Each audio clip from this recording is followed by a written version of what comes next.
बहुत समय पहले एक छोटा सा गांव था जिसका नाम था अमृतपुर। इस गांव में रहने वाले लोग अपनी मेहनत और ईमानदारी के लिए जाने जाते थे। गांव के पास एक गहरा जंगल था जो रहस्यमयी और डरावना माना जाता था। उस जंगल के बीचों बीच एक सुंदर मगर पुराने मंदिर के खंडहर थे जिसे लोग कर्मेश्वर मंदिर कहते थे। ऐसा माना जाता था कि वहां भगवान कर्मेश्वर निवास करते हैं, जो हर व्यक्ति के कर्मों का हिसाब रखते हैं और समय आने पर फल प्रदान करते हैं। गांव में एक युवक था जिसका नाम अर्जुन था। अर्जुन एक मेहनती किसान था, लेकिन जीवन से बहुत निराश था।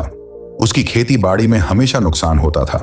वह दिन रात मेहनत करता, लेकिन परिणाम कभी उसके पक्ष में नहीं आते। एक दिन जब अर्जुन पूरी तरह से हताश हो चुका था, उसने अपनी पत्नी सुवर्णा से कहा, सुवर्णा, मैं मेहनत तो बहुत करता हूं, पर भगवान मेरी सुनते ही नहीं। क्या मेहनत करना व्यर्थ है? सुवर्णा ने समझाते हुए कहा, अर्जुन, भगवान हमारे कर्मों का हिसाब जरूर रखते हैं, लेकिन फल हमें तभी मिलता है जब सही समय आता है। हमें धैर्य रखना होगा। अर्जुन ने सुवर्णा की बातों को अनसुना कर दिया। उसने तय किया कि वह जंगल के कर्मेश्वर मंदिर जाएगा और भगवान से अपने सवालों का जवाब मांगेगा। अर्जुन ने अगले दिन अपनी यात्रा शुरू की। जंगल में रास्ता बहुत कठिन था। कई बार उसे लगा कि वह लौट जाए, लेकिन मन में उठते सवालों ने उसे आगे बढ़ने के लिए मजबूर किया। चलते चलते शाम हो गई और अर्जुन को एक जगह पर एक बूढ़े संत दिखाई दिए। संत ध्यान मग्न थे। अर्जुन ने संत को प्रणाम किया और अपनी समस्या बताई।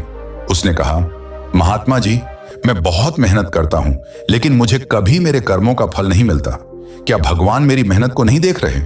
संत ने मुस्कुराते हुए कहा, वत्स, हर कर्म का फल मिलता है, लेकिन हमें उसे पाने के लिए धैर्य रखना पड़ता है।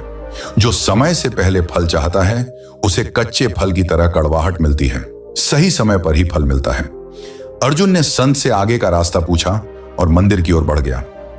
मंदिर पहुंचते ही अर्जुन ने देखा कि वहां का वातावरण बहुत शांत और पवित्र था।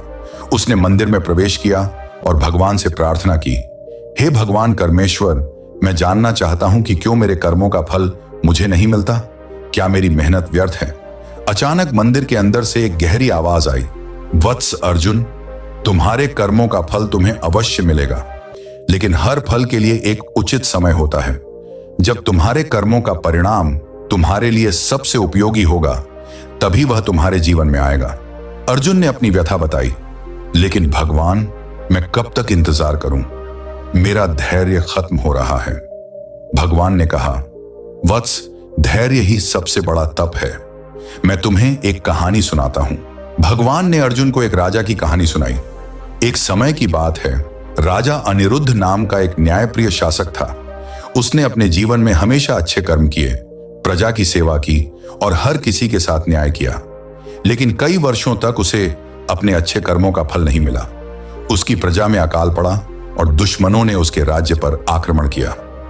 राजा ने भगवान से पूछा, हे ईश्वर, मैंने हमेशा धर्म और सत्य के मार्ग पर चलने की कोशिश की, फिर भी मेरे राज्य में इतनी परेशानियां क्यों हैं? भगवान ने कहा, राजन, तुम्हारे कर्मों का फल समय पर मिलेगा। अभी तुम्हें धैर्य और साहस की परीक्षा देनी होगी। राजा ने भगवान की बात मानी और धैर्यपूर्वक अपनी प्रजा के लिए कार्य करता रहा। कुछ वर्षों बाद उसके राज्य में ऐसी समृद्धि आई कि उसकी प्रजा और अन्य राज्यों ने उसे महान शासक मान लिया। भगवान ने अर्जुन से कहा, वत्स, राजा अनिरुद्ध की तरह तुम्हें भी धैर्य रखना होगा। तुम्हारी मेहनत कभी व्यर्थ नहीं जाएगी। जीवन में हर घटना का एक कारण और समय होता है। तुम्हें अपने कर्म करते रहना चाहिए और फल की चिंता नहीं करनी चाहिए।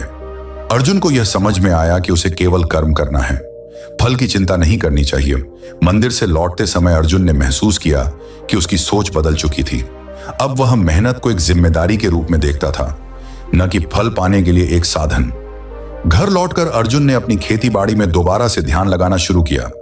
इस बार वह पहले से ज्यादा लगन से काम करने लगा। धीरे धीरे उसकी फसलें लहलहाने लगीं और उसकी आर्थिक स्थिति सुधरने लगी। गांव के लोग अर्जुन के बदले हुए दृष्टिकोण से प्रेरित हुए और उन्होंने भी अपनी परेशानियों के बावजूद मेहनत करना नहीं छोड़ा। अर्जुन की कहानी हमें यह सिखाती है कि हर कर्म का फल मिलता है, लेकिन उसके लिए सही समय का इंतजार करना पड़ता है। भगवान हमेशा हमारे साथ हैं और हमारे कर्मों का हिसाब रखते हैं। हमें केवल अपने कार्य पर ध्यान केंद्रित करना चाहिए, क्योंकि फल तो अपने आप मिल जाएगा।